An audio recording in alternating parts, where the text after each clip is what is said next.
Hello, everyone. This is episode 9 of Here Comes the Pitch, a podcast about pitching story ideas. I'm your host, Derk Harron, and in today's episode, I will be pitching a horror story called The Town of Heinrich to my guests, Jason Bianco-Starnes and Matt Reveles. I would compare this story to the movies Disturbing Behavior and Silent Hill. Well, without further ado, here comes the pitch. Really funny because I came up with this idea maybe 3 weeks ago. At first, I'd say maybe 2 years ago, I'd come across some of these characters because I looked at, there goes my phone. Sometimes, to motivate you, I also look at public domain characters and just to see what would be a good way to start a comic, or that there's this property that's already used, but now you can use it however you want, and see where you would continue with it. Yeah. I know your friend Brad. He's doing it. Yeah, he did the Ravage 2020. Was it 2029? Yeah, but he's actually his 8-man comic. Oh yeah, that too. That's right. What is that? 8-Men of the Apocalypse. Yeah. So he's taking characters that already existed and basically writing a new storyline about them. Yeah. For a comic? Yeah. Yeah. Yeah, he's on volume 3 right now. It's actually so he's just writing it, though, right? No, he's drawing it as well. Yeah, he's a really good artist. What's his name? Brad Dwyer. You've met Brad, right? Oh yeah. Yeah. No, he's I've never really met him, but I definitely admire his work. Yeah, he knows of you. I know that because we've talked. I mean, I think just being in the comic book community. It was really funny because I was supposed to do a commission for Ben, where I was supposed to do the album art for his band, and I just fucking was not in a good state of mind. Are we talking about Lightspeed Go? Or was this the Ultramatics? Ultramatics. Yeah, okay. It was the Ultramatics, and so I fucking just kind of stopped texting him, and he stopped texting me, and then I saw that Brad did the commission. Yeah, that's cool. So, which I was just like, oh, that looks fucking rad. That's as good as I could probably do. So I was just happy that fucking Ben got it done by somebody. We're talking about Ben Funky. Ben Funky. One of our friends. Guitarist, bassist extraordinaire. For Lightspeed Go. Mr. Tempe. Mr. Bruce Wayne of Tempe. The Bruce Wayne of Tempe. And, by the way, we're doing this podcast at One Up Games in Mesa, Arizona. That's right. One Up. Beautiful game back, shop. Listeners. I know, I was actually a little excited when he said One Up because there's One Up Brewery in Denver, downtown Denver, and I was like, oh shit, is this a Denver? Is this going to be a brewery thing, or? But that's all right because I came prepared in case it wasn't. But you said this brewery has video games. And stuff. Yeah, they do. It's all arcade. They have arcade stuff and been there. Yeah, it's a really cool place. Actually, me and Ben, when we were there for Propaganda last year. For the prop show. Teenage Bottle Rocket opened. Wow. We went over there. It was right across the street from the venue, so it's pretty cool. That's awesome. Yeah. But, so, I'll get into my pitch. So, when I was talking about public domain stuff, there's this children's book that was... I like how you said that. Children's book. That was it's actually a German children's book that was written back in the early 1900s, or actually the 19th century. So it was the early 1800s. Yeah. And what a time to be alive. I don't know if you've ever heard of it. It's it's called Der Strutwell Peter, and it's it's fucking terrifying.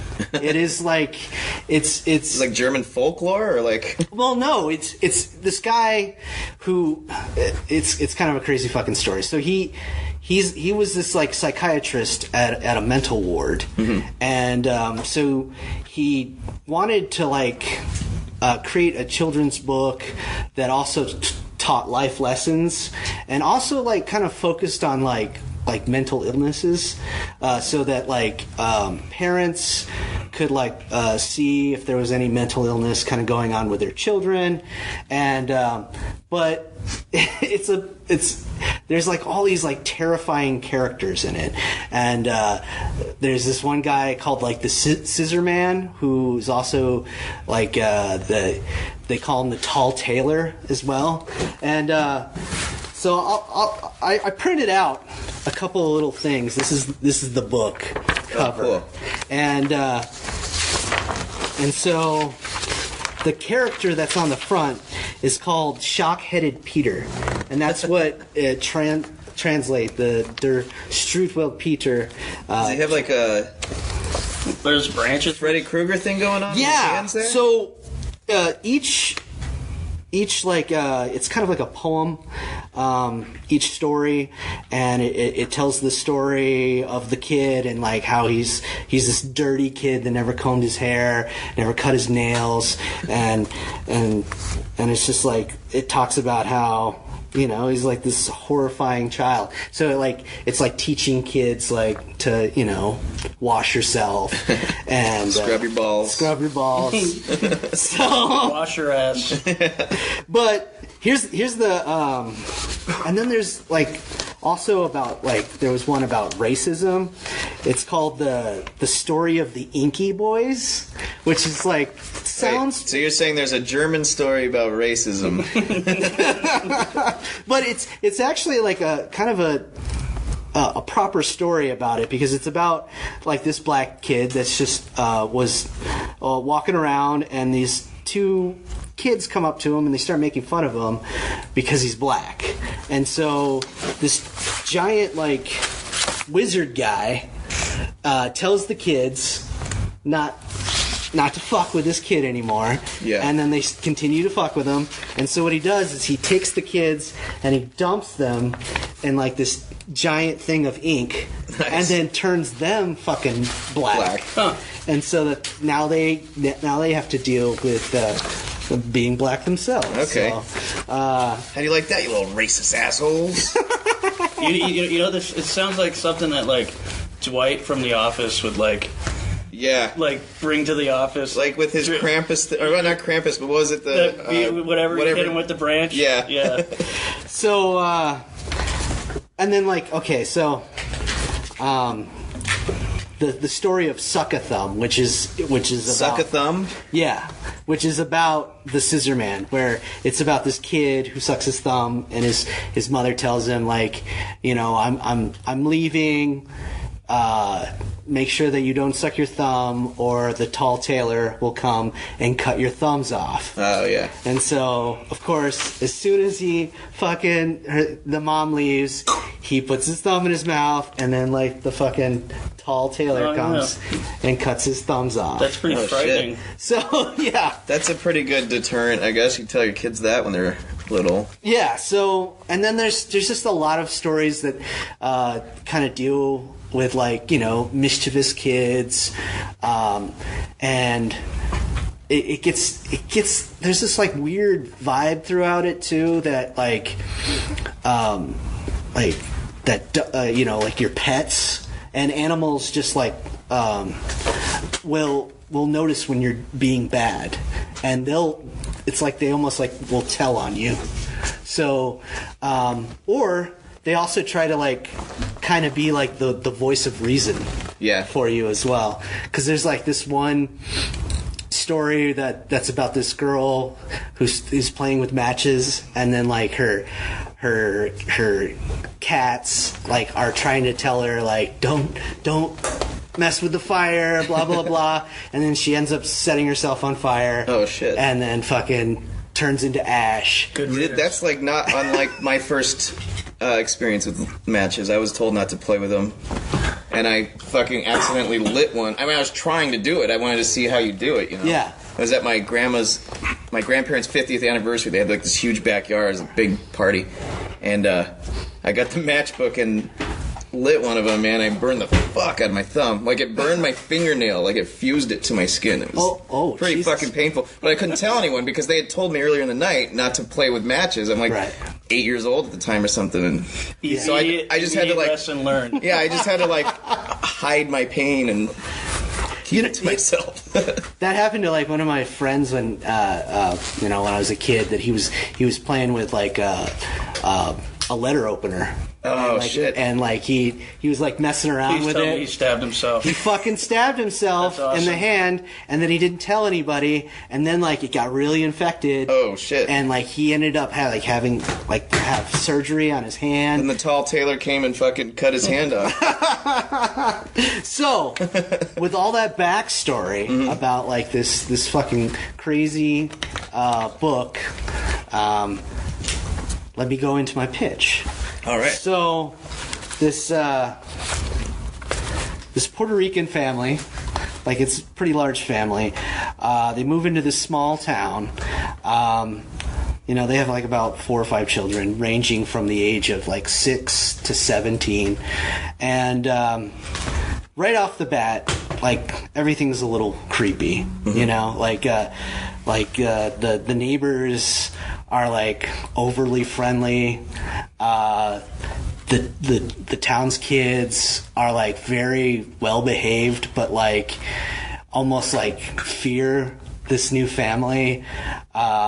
Don't want anything to do with them, and pretty much, the mother and father, they work a lot, and so they end up having to like kind of like leave their oldest in charge, to watch over the rest of her siblings, and and the kids are like a rough bunch, but like they mean well. It's not like that they're like super bad, but like they're mischievous kind of ruffians. Kids. Well, yeah, because like fucking I was a little dipshit. Yeah. So basically, you're saying they were kids. Yeah. But little Hispanic kids. I know how that is. We were all little fucking assholes when I was a kid, man. So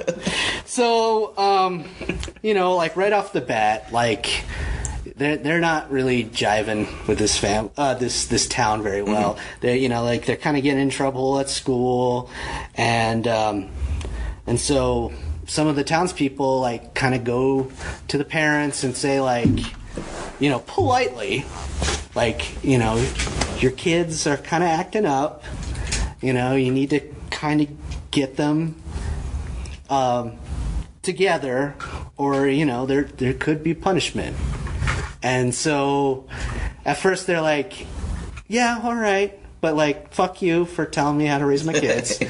And so little by little, like, things start happening. So they start seeing like kind of these creepy characters. They start seeing that like now the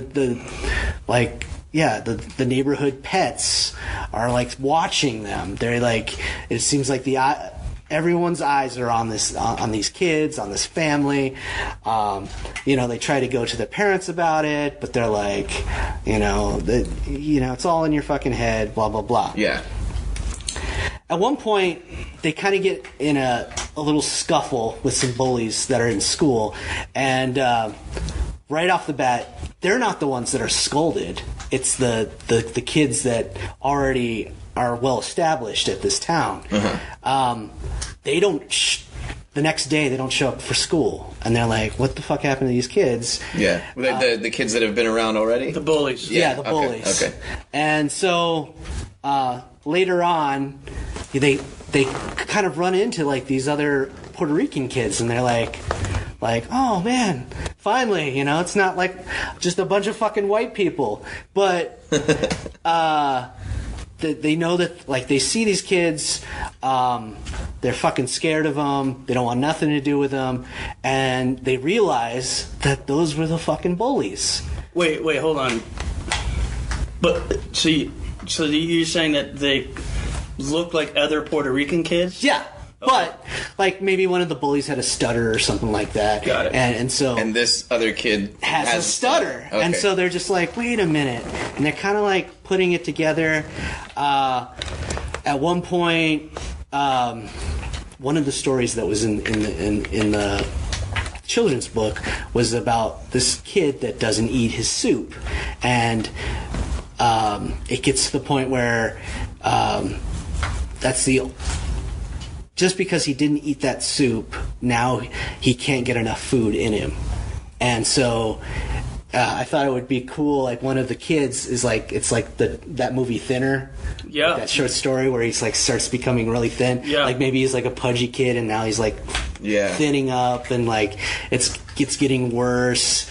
Maybe one of the kids also that's in the family, doesn't scrub very well. He's, doesn't have the best hygiene, and now it's like out of control. Maybe one of the little kids, sucks his thumb and then starts seeing the fucking Scissor Man like in the shadows and shit.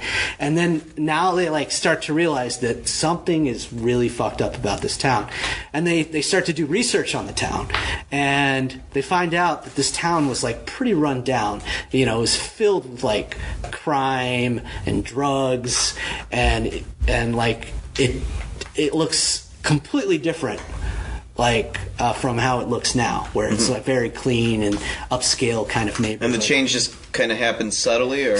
Well, it happened like pretty quick. Okay. And so, like, because they're going through the fucking library newspapers and shit, and like it's just like, whoa, it was like night and day within like a small amount of time, and maybe like the older sibling is doing all this research because like now he's finally like believing in his younger siblings, like something's fucked up. I need to figure out what's going on. Yeah.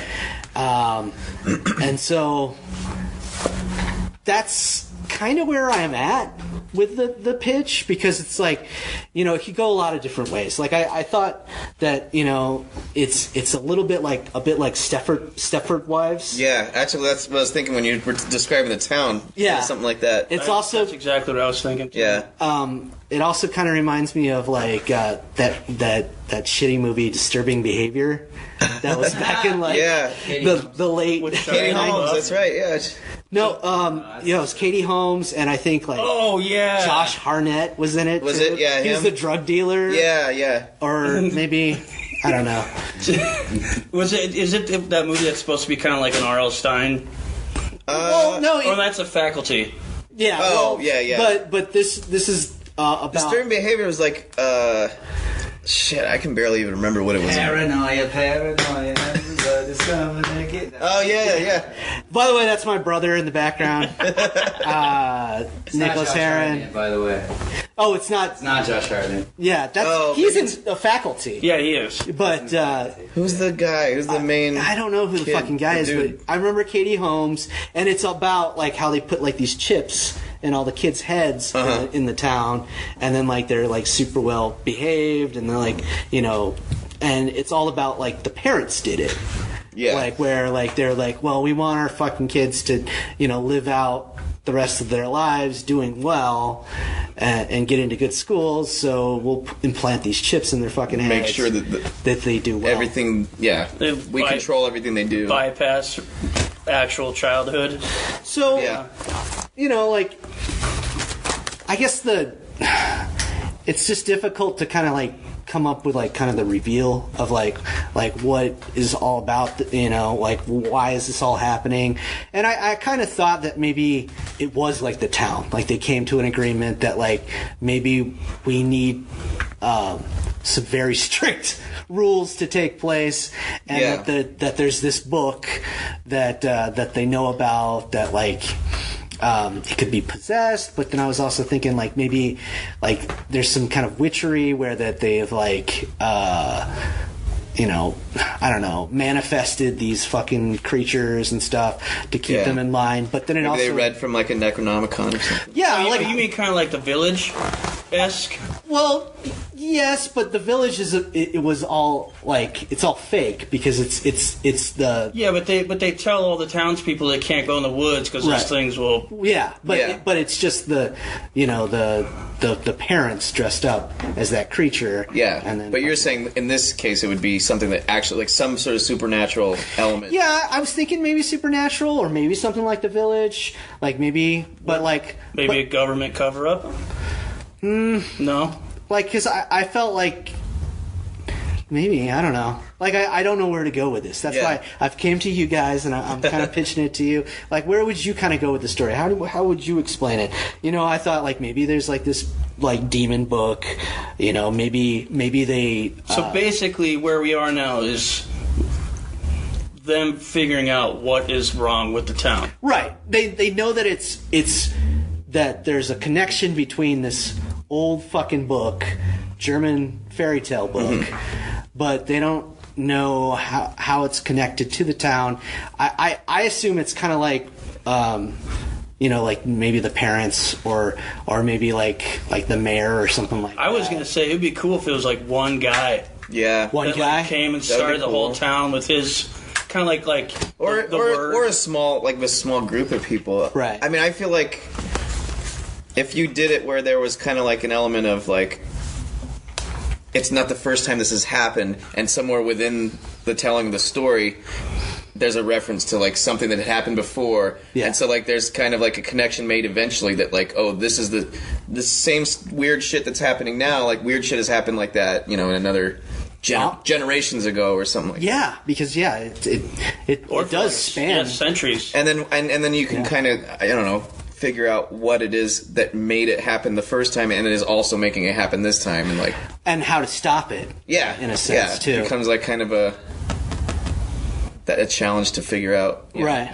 how to I like fix it. that, man. That's really cool. Because like that's also kind of like I feel like it's a little bit like a Nightmare on Elm Street a little bit because like it was the parents that fucking killed Freddy, and then That's right, They kind of brought this fucking curse upon their children. So like something, I don't know, maybe something along those It could be lines. something like that, yeah.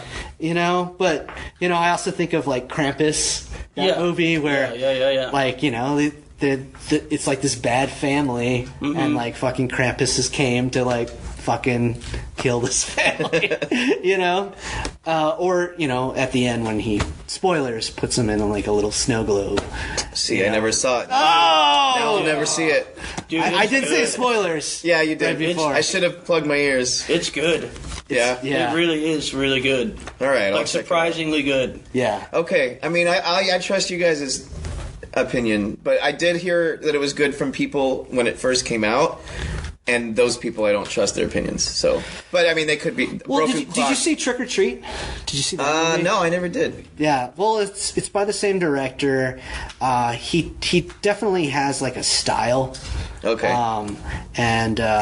But I feel like he did a really good job with the movie because it has some comedy in it, definitely. Oh, hell yeah. And Comedy relief. comedy relief, and it gets pretty silly sometimes, but like I thought. there's parts of there, like maybe Annabelle couldn't even watch it. Yeah. Like the Jack in a Box, Oh yeah, dude. Well, I mean, it's a horror movie, right? Yeah. Yeah. Okay. And there's See, I gotta it's admit, PG-13. I gotta admit, I don't watch a lot of horror movies because most of the movies I watch now are with Amy, and she hates horror movies. So, Oh. I if don't I know. do watch it, it's like on my own, and Yeah. I thoroughly enjoy it. Yeah. Oh, I'd recommend it, man. I thought it was. I'll put it on my list. I thought it was a pretty good horror movie that came out recently. I'm trying to think of there was that movie that came out. I mean, this is probably 6 or 7 years ago now, but it was like a classic horror movie, but it was made recently. I can't remember the name of it. I don't even remember really what happened in it because I was really fucking baked. So it's a remake. No, it was fuck, what was it? Are you talking about Cabin in the Woods? Yes, Cabin in the Woods. I knew it. Okay. It's like a recent movie, Yeah. but it feels like an old 80s flick. Oh, okay. You know? Feels It's like an watching old... Evil Dead. Kind Yeah. I love the beginning of that movie. Me too. By the way, I shouldn't have snapped it. Really picked it up loudly on the Oh, microphone. that's fine. I was like, exactly. But I love the beginning of that movie because like you have no idea what the fuck's going on. Yeah. It's just these two lab nerds like fucking talking, and then you're just like, what am I watching? And then like they're even like, what are we talking about? And then like the movie starts. And the whole thing is just really weird, and then it's like the end is. You're just like, what the fuck? But it also like makes sense if you think about it in the context of like an 80s movie or something. It's like that weird, unsettling kind of horror movie. I loved it. Yeah. From what I can remember. My friend Jeremy had just got a vape, so it was like when vapes first came out, like the big, apparatus that you have to like heat up and all that shit. So we definitely... It was a good time. Lost some brain cells while we were watching it, But, so what do you guys think? What do you think of the pitch? I think it's great. I like it, yeah. I think that it would be interesting, too, to like... Because, like, just hearing German is fucking unsettling sometimes. There's a little creepy element to German culture in general, I guess. So I would just assume it would be interesting if like some of like the parents or something just start speaking fucking German, and then like it's like they're almost... like the Puerto Rican parents. That would be even weirder because they're like, where the fuck did you learn German? That's interesting, but they're like almost saying part of like the poem or the story. Yeah. To see, put that's the why I was curse on thinking the like kids. Necronomicon, where it's like you're reciting you're reading from the book. Yeah. Well, what if like they're like descended from Nazis? Is this set in modern times, or I was thinking it was set like further back because you were talking about the old German story from way back then. Like, no, it could even be set in like an older time. It could be, but I liked how maybe there is a connection, like that this has happened. It happened before, in other towns. Or that, maybe that could be the the old timey stuff would be like when it happened before. So like it could be some sort of flashback to it, like Tremors 4. I don't remember Tremors 4. It's when they go back to the Old West. Oh, is that it? Yeah, when they first found the graboids for real. Oh, okay. Oh, shit. I don't remember. Yeah. Was that a straight to video deal? Yeah. But cool, man. Well, I got one other, and you might not like this, but what if it was like a network situation? What if like that you go through the story however you figure it out, and at the end, through their kind of research or whatever, they figure out that this isn't the only town that's doing this, that there's like a network all over the world. Not necessarily like hundreds of them. But just little pockets. Like pockets of this little like maybe it's like an experiment that's been going on for ages. There's some puppet master orchestrating the whole thing, but it's just happening here and here, like sporadically throughout. Because that could open up for a sequel, because it could be where that story runs through, and then let's say the oldest daughter, or whatever. Yeah. Like right at the end, that's when she figures out we're not the only ones. There's more of these, and then end story. Yeah. Sequel comes in. Well, and then the actual, the same people from that story wouldn't even have to be in the next story. Exactly. You could do like somewhere in Africa or something that would be completely culturally relevant to whatever their situation is, but it's still the same weird shit that's going on. And maybe like maybe the Scissor Man would look completely different. Yeah, exactly. In that it would just be manifested differently, but it would be the same fucked up shit. Yeah, it's kind of like every culture has these set of morals, tales, or whatever. They might be different, but they're essentially the same thing. But yeah, they all have, like, if you were to look objectively at it, all of it's the same, but because it's spread out to different cultures and through generations of different people, each culture has its own version of what it is. Yes. So like, this person's the tall tale man or whatever. Yeah. And somewhere else it's somebody completely different, but it's the same, the same idea. They cut the thumb off or something like, something to that effect, Interesting. Because, there was lots of different translations of this book. How'd you find out about that book? Once again, like I was just looking up public domain. Oh, that's right. Stories and characters, and then I came up. I found the Tailor Man, and I was just like, "What the fuck is this?"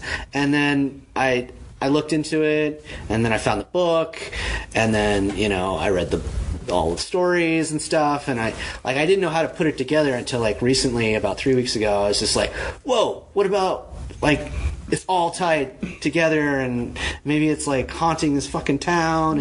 And the cool thing is, I mean, that actually exists in real life, so it's something that people would be interested in, like, oh, you know, this is based off of if that. Yeah, like that my grandparents grew up. Yeah. With these tales. Like, I know about that, or that's some cool, like, weird, obscure thing, story that exists, and then this story is based on, like, or centered around that actual thing. And this was, like, one of the first, like, children's books that was, like, mass-produced and, like, mass-translated, and they like, the research that I did, it was, like, they said it was kind of like the precursor to comic books because of like, you know, the imagery, like frame by frame, and storylines and shit, and so like it was just like, wow. Well, see, right there, that's the fact that it in real life was distributed and translated to different cultures. Right. I mean, you can definitely tie that into the idea of other places having the same weird shit going on. Yeah, I heard that like Mark Twain loved it so much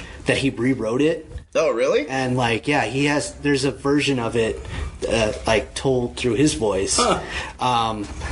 You know, it's Huck Finn. It's a little variation on it, but if you're bad, he'll come and paint your fence. Yes. So I don't know, man. I had so much fun, like just kind of like coming up with like these ideas for it, and I just love it when like it kind of just hits you, like where you're just like, it's been in the back of your mind for all this time, and then it's like, ding, like that fucking light bulb goes off, and it's like it all comes together. Yeah. I dig it. Thanks, guys. I dig it for sure.